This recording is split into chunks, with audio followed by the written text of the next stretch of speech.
and I saw myself on screen and I just wanted to throw up. I was so happy about it, and it was the most incredible experience. And I got really emotional hearing everybody's reactions to it, which was really, really incredible. And so I feel very blessed to be a part of something that seems to be very important to a lot of people, including myself. You lie! Snow White and the Seven Disgusting Creatures is not only one of the most boring and miserable experiences I've had in my entire life, but easily climbs the ranks as one of the worst movie adaptations ever made. Far beneath the bottom of the barrel, sitting firmly next to films like Super Mario Bros., Aragon, and Dragon Ball Evolution. From the misuse of CGI, rendering emotionless, crusty lions and pathetic fish, compared to the incredible animations of the past, to the absolute destruction of Mulan's character, turning her into a superhero and completely ignoring the point of her story. I didn't think it was possible to get any worse than the piles of shit that Disney has spent the last few years producing. Until I saw this absolute disgrace of a film, turning adorable characters into horrendous monsters, taking a timeless classic, expertly crafted through pure passion for the arts, and morphing it into a study of an entitled asshole, hiring the most obnoxious actress in the world, and going out of their way to destroy everything that the original movie stood for. The original cartoon came out in 1937, and very evidently so. There's a big focus on her love story. With a guy who literally stalks her. Yeah. Weird. In the 1937 classic, we see the huntsman sent out on a mission to bring back the heart of Snow White under orders of the jealous queen. And after expressing his discomfort with the task and watching her aid an injured animal, he just can't bring himself to commit such a heinous act, and begs for her forgiveness. Backward, child. Run away. Hide. We get to experience the stress of this moment through the incredible artwork, displaying the vast array of emotions flowing through her body, from confusion to disbelief to panic and hesitation, eventually sending her sprinting into the woods. And due to her current mind state, she interprets the forest in the most terrifying ways imaginable. Branches reaching out for her dress like demonic hands, logs transforming into gators, as if her presence alone brought the forest to life.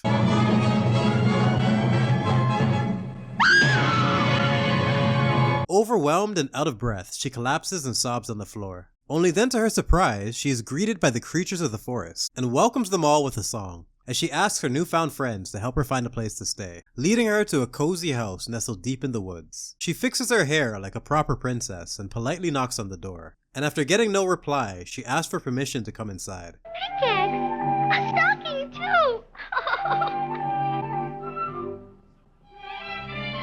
And a shoe! After finding nobody home and the place in disarray, she decides to clean up the entire house, in hopes that then they will allow her to stay. And she recruits her furry friends to complete the task. Imagine that so is someone that you love, and soon you'll find you're dancing to the tune. And after clearing the mess and making dinner for her mystery host, she stumbles upstairs to get some hard-earned rest, resulting in the confused dwarves trying to deal with an intruder in their home. A wholesome scene that led to their eventual friendship, and a great example of the power of a woman's touch, immediately changing the crew's dynamic with her presence alone. Hold on there. It's only Dopey. Did you see it? How big is it? Was it a dragon? Has it got horns? Was it breathing fire? Was it drooling? Now, let's compare that to the new one. We once again see the huntsman approach her under the orders of the jealous queen. And even though Snow White is based on a German folktale, this is Disney in 2025. The demented diversity goblins that will stop at nothing to push their agenda. So instead of a princess with skin as white as snow, we get a Latina with an ego the size of a buffalo. And instead of the piercing green eyes of the huntsman that terrified millions of children, we get a random black dude that has no idea what the fuck he's doing and desperately needs a second take. Majesty, she's just a girl. Instead of saving a wounded animal, she offers him an apple, and from the very beginning is behaving like a sketchy asshole, refusing to take it. And they go out of their way to show just how uncomfortable she is. Yet, they still have her turn her back on him, fundamentally changing the scene from a naive child being stalked by an assassin to a complete moron that wants to die. She steps closer to the knife while giving her best attempt at looking terrified, making me truly appreciate the avalanche of emotions they were able to display way back in 1937 as I watched this absolute plank of an actress fail to match it. But instead of begging for forgiveness, understanding the weight of his actions, the man literally says, Please, before I change my mind! Changing the scene from a moment of redemption to a creepy interaction. So we get their interpretation of the classic scene as she stumbles through the woods. But that was fueled by the horror she displayed, affecting her view of the forest. And it just doesn't work here with an actress that at her best could barely pull off Mildly Disturbed. So rather than a claustrophobic nightmare affecting kids of every generation, it comes off more like a shitty acid trip as she flops around in front of a green screen like a fool. We see her awoken by the creatures of the forest, but rather than singing them a song and charming their hearts, she pulls out some shit she found in her pocket and feeds it to the deer. The fuck? A big part of the magic of Snow White from the very beginning was her effect on the wildlife, through her beautiful voice and warming presence. And they have somehow managed to degrade it to the point where I could have recruited that stupid deer. Stop, motherfucker.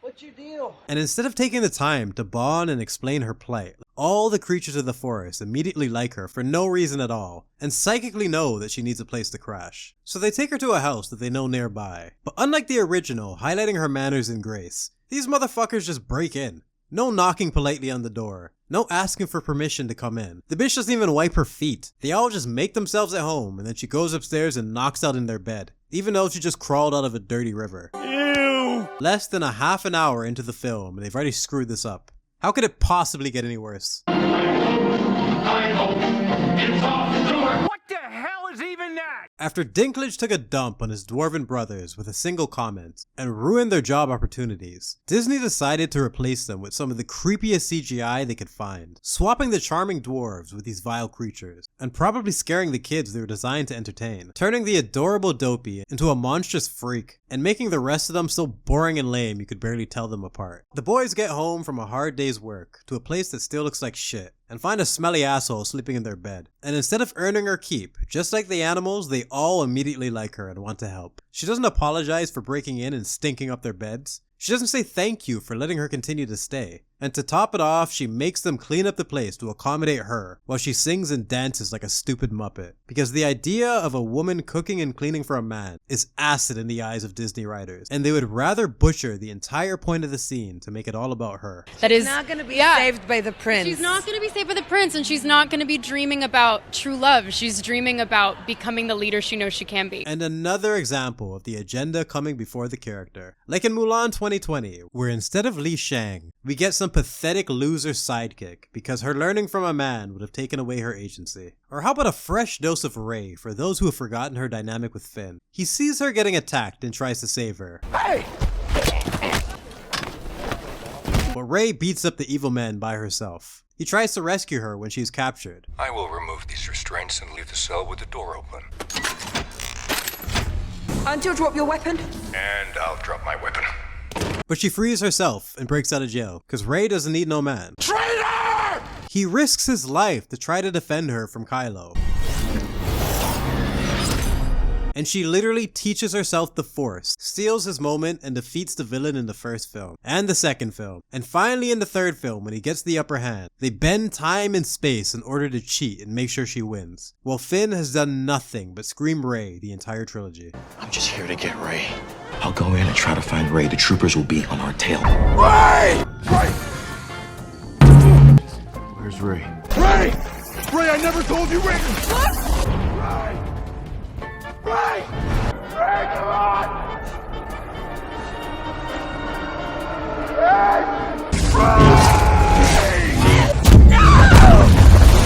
And now, instead of Prince Charming arriving ready to scoop her away to his castle, they once again have to preserve her agency by making him a thief and a lowlife, rather than an authoritative figure of any kind. It's as if the idea of a balanced relationship is offensive to them, and nerfing the male characters into the ground is the only way forward. We have a different approach to what I'm sure a lot of people will assume is a love story just because like we cast a guy in the movie, Right. Andrew Burnap, great dude. Yeah. It's really not about the love story at all, which is really, really wonderful. And whether or not she finds love along the way is anybody's guess until 2024. All of Andrew's scenes could get cut, who knows? It's Hollywood, baby. So instead of a story of love at first sight and the innocence of youth, we get another Disney disaster, disrespecting an iconic tale and forcefully trying to adapt it to a modern audience, rather than understanding what made it special in the first place and why it's considered so timeless. The amount of effort and passion that went into the original is something that's amazing to explore, and to see it get downgraded to this degree is just depressing. The songs are a repetitive screechy mess. The CGI dwarves are nightmare fuel. Gal Gadot might be the worst actress in the fucking galaxy, yet somehow still turns in a more charming performance than Rachel Zegler's pathetic attempt at being a civilized human. She's cool with CGI birds and bunnies, but has absolutely no chemistry with anyone actually on screen. The only respectable acting came from the goddamn mirror, and somehow they still managed to screw that up, turning it from the Queen's vanity issues to a retarded mess, making the fairest of them all refer to what's inside a person, ruining the entire point of the story. As of course she's better than the evil queen, what the hell are you smoking? So in a foolish effort to modernize this story, it now makes no sense whatsoever. Now you wash the dishes, you tidy up the room, you clean the fireplace, and I'll use the broom. Now you wash the dishes. You tidy up the room. Come on. You clean those cobwebs. And he'll use the broom. The golden age of Disney cartoons feels like a lifetime ago, and the standards that went into creating those masterpieces clearly no longer exist, replaced with deranged ideology and talentless hacks, slowly damaging its legacy and tainting its future. This movie should have never been made. Don't watch it. Keep it away from your kids. Don't even let your dog sit through this piece of shit. I would rather watch Finn scream Rey for 3 movies. I'd rather watch Jon Snow be a coward. I would rather watch Luke Skywalker drink breast milk out of a sweaty alien's tit than sit through this crime against humanity ever again. I saw the well, we didn't even see. Overwhelming. We didn't even see, It's but I saw the overwhelming. logo and I went, that's my name, Snow White's up there, and I cried my eyes out. Liar!